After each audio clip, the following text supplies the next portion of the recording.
Welcome back, everybody, to part 2 of my critiquing of the parenting styles on the parent test. So the types of parenting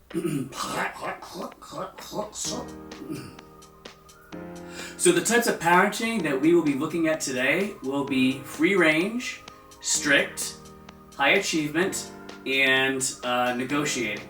Negotiating. Not necessarily in that order.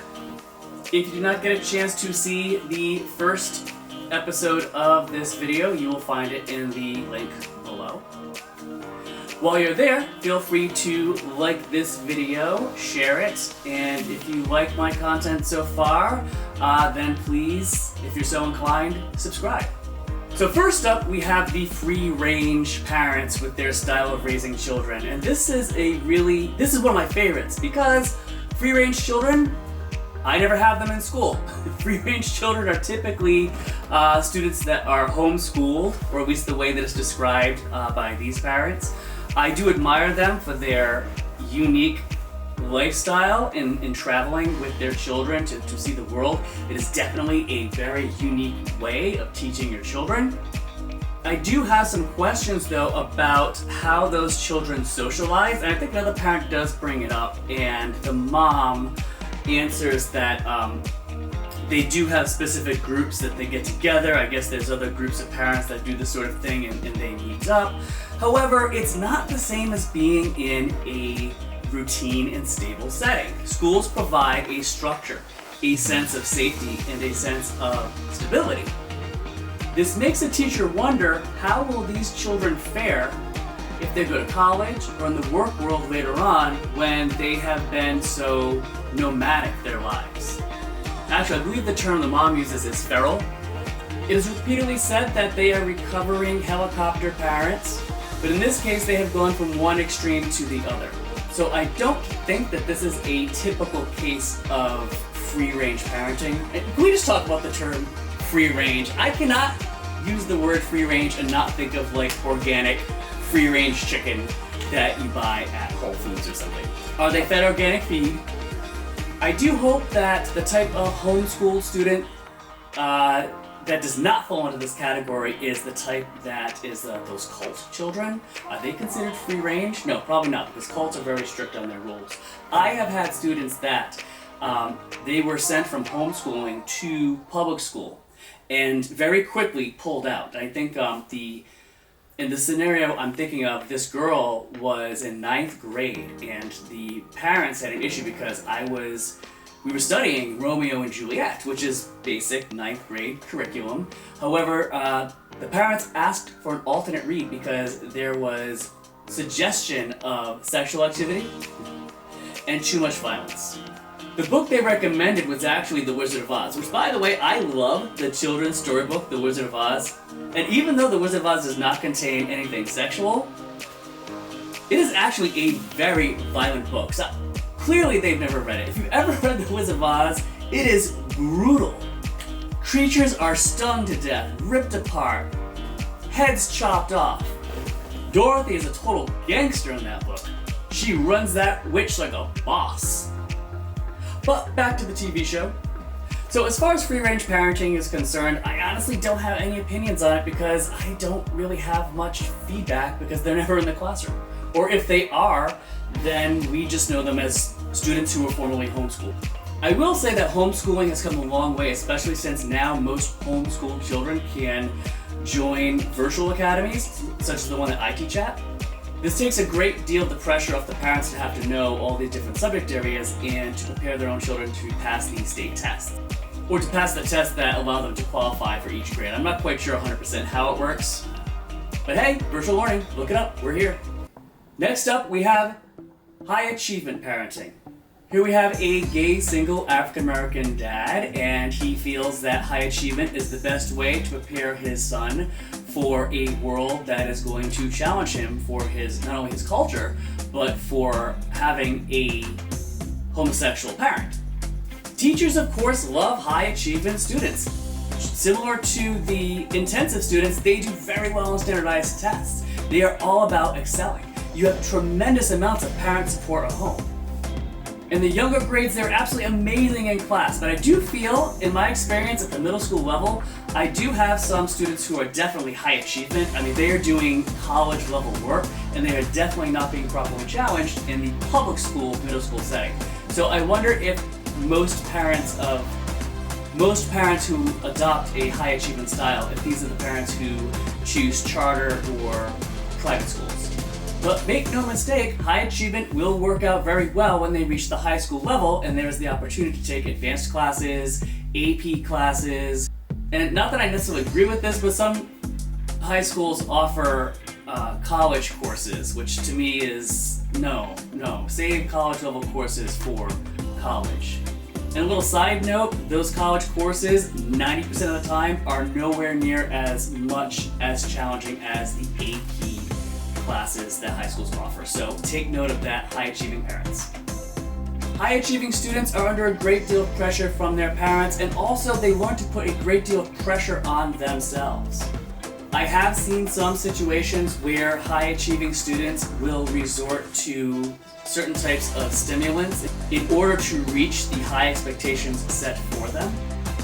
Because high achieving students, it's not just about school usually. Usually they are to be high achieving in many areas: academics, athletics, hobbies, music, the arts. So high achievement is not necessarily restricted to the classroom. Now, I'm not saying that if you're a high achieving parent that your child is at risk of being hooked on methamphetamines, but I am saying that be careful how much pressure that you put on them, because, even though it's good to have high expectations, if you set those expectations too high, then your child is going to feel the pressure and may make some bad choices in trying to keep up. The last thing that child wants to do is disappoint that parent.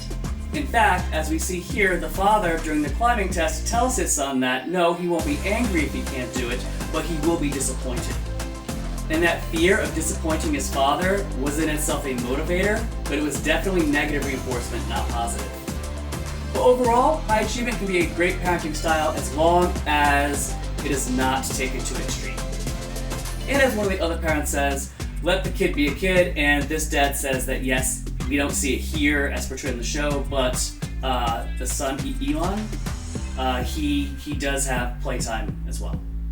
And representing our negotiating parents, we have a mother who is recovering from being the daughter of a tiger mom. And to be perfectly honest, going back to our last episode, looking at our intensive parenting, I would associate the mom, Juliet's mom, to be very similar to what I would consider a tiger mom. I never understood the whole idea of negotiation as being a parenting style in itself. I feel like that negotiating is something that is part of many other different types of styles, that this is something that they should all adopt in some respect. In fact, I think that about quite a few of the styles here, that honestly they're actually blended together, but they deliberately split them so they would have an even 12 categories for the show.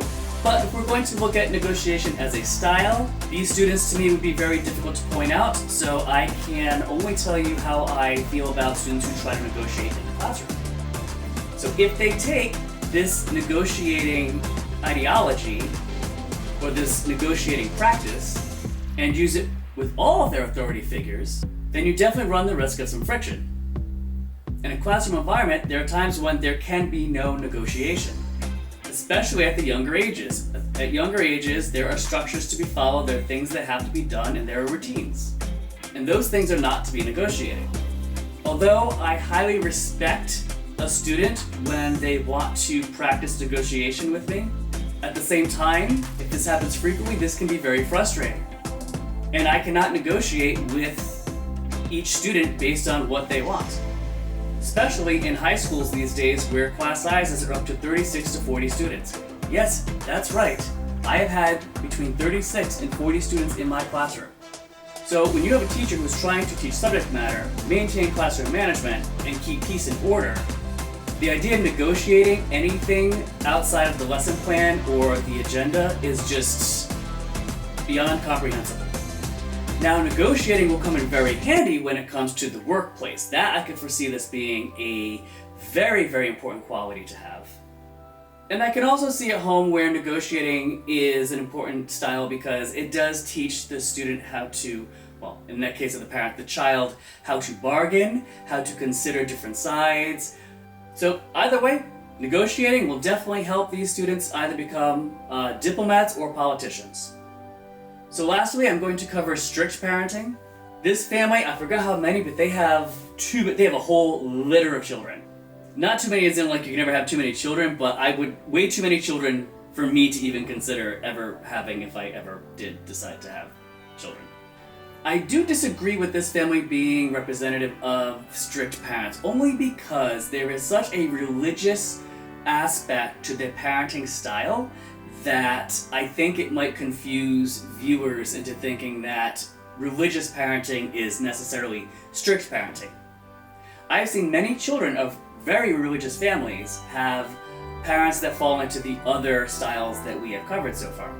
In the case of this family, and I think they claim they are mostly associated with the Mormon faith, they associate most of their parenting style with not just being strict, but also their religious values.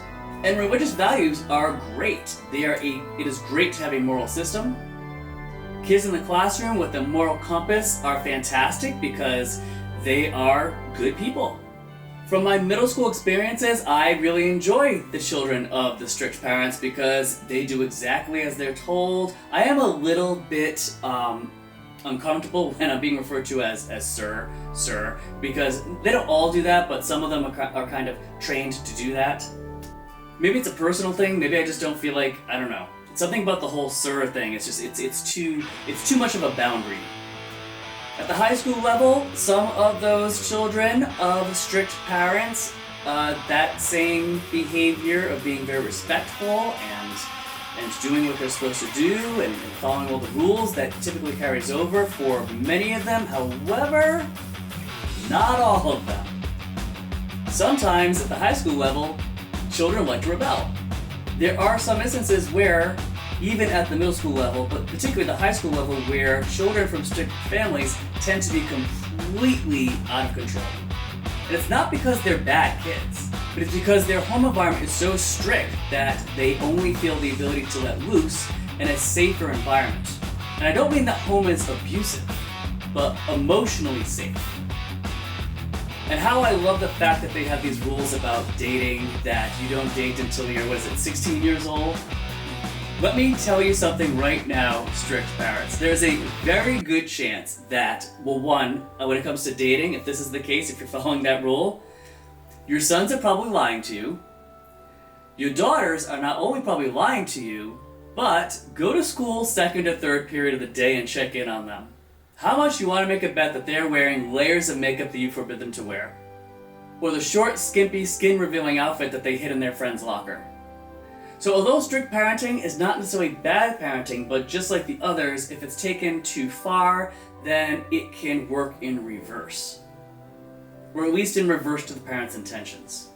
And some kids do better with strict than others. Students who are very high IQ may find themselves very limited to strict rules, and not because that simple people follow strict rules, but simply because not being able to ever challenge things, which you can't really challenge your parents, it kind of lends itself to not being able to grow in that way in which you can think outside the box. When I hear about strict parenting, I think don't question, follow. And similar to the high achievement kids, when I see students who have substance abuse problems or in some cases eating disorders, very often they come from strict households. And again, this has to do with things like too much pressure at home, or in many cases a discomfort in speaking to their parents about personal problems they may have. I mean, think about the way we were raised. How many of us have heard, "What are you crying about? Stop crying or I'll give you something to cry about." Although we laugh at it today, by modern parent standards, that's kind of scarring. Okay, well, I hope that you enjoyed my assessment of these 4 styles. We have one more episode left in this 3-part series where I will cover the other 4 parenting styles in the series. By the way, the show isn't just on ABC. You can also catch it on Hulu in case you didn't. I think ABC only lets you watch so many episodes behind, whereas Hulu, you can start right from episode 1 and go forward. So I just want to make sure that you know where to find the show if you have not seen it yet. Which I give you credit. Thank you for following along, even though you haven't seen the show. That must mean that you just really like me. Thank you very much for watching. If you liked the video, then please hit that like button below. If you know other people who like the show The Parent Test, then please share this video with them. If you've been following along and watching my content and you like it so far, then please consider subscribing. And if you want to know when I have a new episode out, then hit the bell. This is Only Frankly Speaking. See you episode 3. You know, something else that I noticed is that there's a great deal of friction. There's a tremendous amount of friction between the strict parents and the free-range parents. I think it is no mistake that the show producers put them in the same challenges so that they would be in the same episode. Because there's quite a bit of emotions that are generated between both of these sets of parents, especially between the moms. One feels like she is a victim who is trying to regain control of her life, and the other one who feels like she has control of her life feels like she's being victimized by the opinions of the other mom. I wonder how they get along on parent-teacher night.